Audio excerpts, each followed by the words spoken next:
Jenny, thank you. Still ahead, it may feel impossible to find a job in a time of crisis. We're going to hear from the author of Your Career Survival Guide. That's coming up next.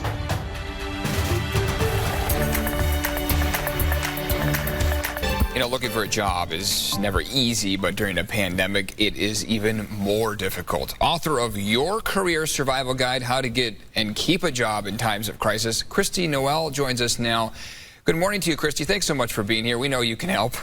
Thank you, Eric. It's a pleasure to be here. Let's talk Wish about it was under better circumstances, but happy to help those who are in need of finding a job these days. Right, and there are a lot of people that are. In fact, the jobless claims numbers just came out. Well, over another 1 million Americans filing for unemployment here today. Just a couple of hours ago that came out. So let's talk about your book, Your Career Survival Guide here. I know it launches on August 11th. What made you decide to put this out there? Obviously, so many people are struggling right now. Yeah, you're right, Eric, and that's why I wrote it, and I wrote it fairly quickly because I wrote it specifically for this period of time. I'm getting ready to launch a book, Your Personal Career Coach, that is coming out in September, and that's been several years in the making. But as we were preparing for the launch of that book, COVID hit, and so, the world of unemployment changed, and looking for a job changed, and working remotely and how you handle your job changed. So I put together this short book to help people who are suddenly, unemployed or laid off or furloughed, who have never had to deal with this, or people who are all of a sudden working in a virtual world and don't know what to do. So that's yeah. So you're juggling multiple books like everyone else is juggling lots of things, right? We're all doing our own juggling act. So it's just interesting that we're doing this segment because just yesterday I saw a Facebook friend a post. Her husband just lost his job here in San Diego, so they're panicking. They have a couple kids, and she was asking us all kind of, hey, be on the lookout for my husband. Is that a good strategy? Just kind of asking your connections if they know of any openings. It is, Eric, but the job market has changed for job seekers. 6 months ago, recruiting managers were probably calling you. Sure. You'd submit your application and you'd probably get a call back. That's definitely changed. And so there's a lot more competition for any open positions.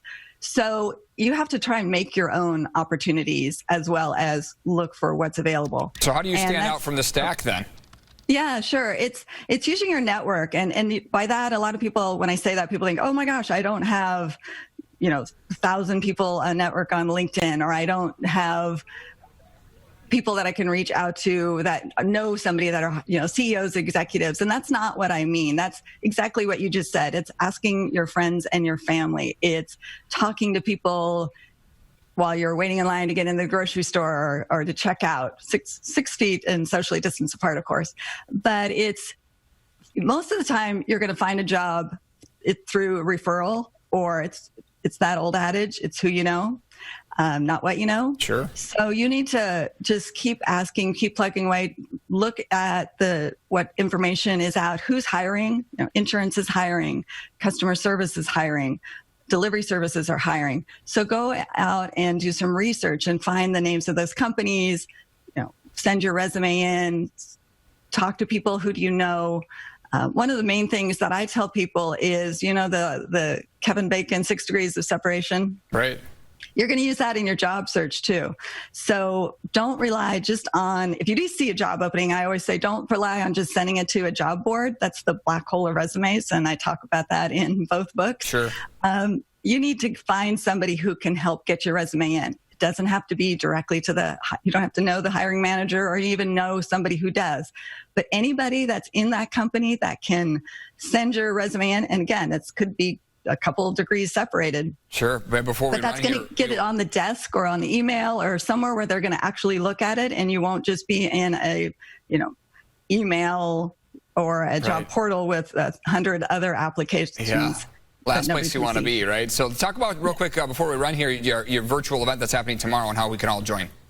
Yes, great. I'm going to offer more tips on getting and keeping a job during a global pandemic. It's at 10 a.m. Pacific. You can register at ChristyNoel.com. I'm taking lots of any questions, so submit your questions, and we'll have a drawing for the books and a consultation with me as well. Awesome. Christy, thanks so much for your time. You're helping out a lot of people. Eric. Really appreciate it. Good luck, everyone. Have a great day.